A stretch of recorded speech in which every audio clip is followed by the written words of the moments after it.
What's good? What's good? Ken KP, what Pasaba here, and on this episode, we're gonna talk about all the crazy television that's been going on. We got Sons of Anarchy season premiere, Boardwalk Empire season premiere, Breaking Bad season 6. But first, before we get into all of that, let me go ahead and put a shout out there to my Detroit Lions. What? Let's start the season off right with 1-0. What?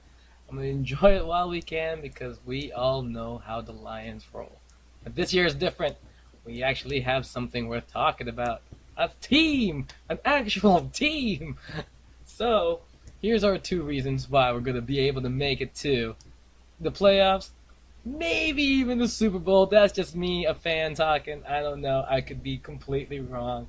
You know I'm wrong, but I could hope. Anyways, moving along now, let's go ahead and get started by talking about Sons of Anarchy.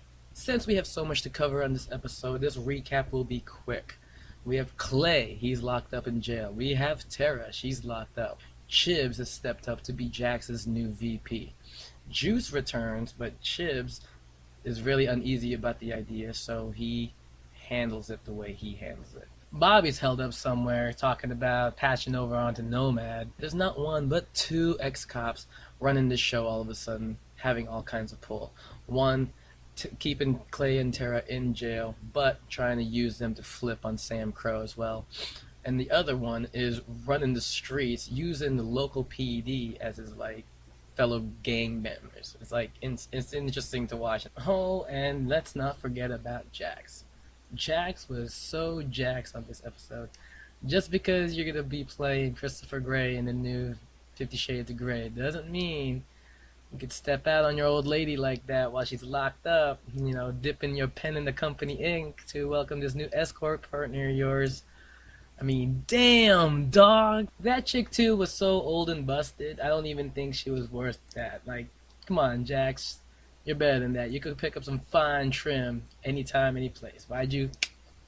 It's a waste. It was a throwaway. You shouldn't have done it. Shouldn't have done it. And to top it all off, some child, I don't even know what his deal was, decided to go all Columbine on this Christian elementary school with one of Sam Crow's Tech 9s that they be having around all the time. So that's going to point all kinds of negative attention to the MC from Charming. So it's going to be an interesting season. Now let's go ahead and jump on the Boardwalk Empire. It seems like everybody's regrouping from last season. I mean, Richard Harrow is he's on his own mission right now, tying up some loose ends in his own world. New season means new Prohibition agent. I mean, that's what I love about this show. Everybody is expendable. You could love them one day, then boom, the next day. Just remember Jimmy Darmody. Nucky pays for peace and is now back on his grind at the top.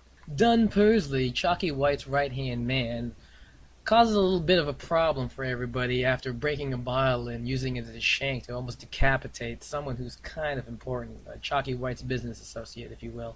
Al Capone is making his presence known by correcting a reporter who messed up his name on the paper. If you had to ask me, this could be Capone's season. I mean, we all know history, Al Capone's the man. Like I said, there was more regrouping than anything, so it's quite an uneventful episode, but it's an introduction to to a possibly great season. With that being said, Breaking Bad Season 6 is coming to a close. But this last particular episode, man, if you actually watch this, you know you got angry at the very end. It's so good just to leave you holding on to more. But yes, the show is so good right now. It's getting real deep. I could only think that Hank is going to get himself killed next episode. He is the only way. Unless his gunfight lasts 2 more episodes, there's no reason to show this show anymore. What's up with Saul's bodyguard? I mean, dude, this big fat guy hasn't said a word. Man, I mean, he barely talks at all. And all of a sudden, he's spilling his guts because Hank shows him this fake-ass picture of, Jesse dead. There's way too many people talking, and Jesse's the biggest bitch in the set. In fact, here's a old clip of him on The Price is Right being a bitch. And loses. Come on down! You're the next contestant on The Price is Right.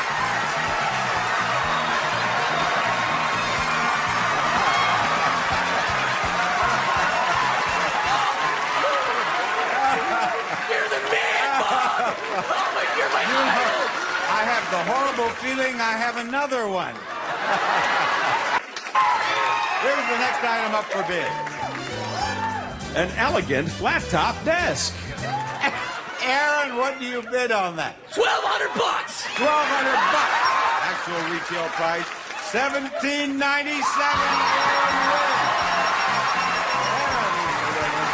Let's get him over here. Right here, Aaron. Congratulations. Now, Aaron, if you don't go over, you win. No matter how far you miss it. Your bid is $26,500. Aaron, the actual retail price of your showcase is $26,368. Over. Oh, and by so little, by $32. And that's right, about 32, 132. About like not much. He's in shock.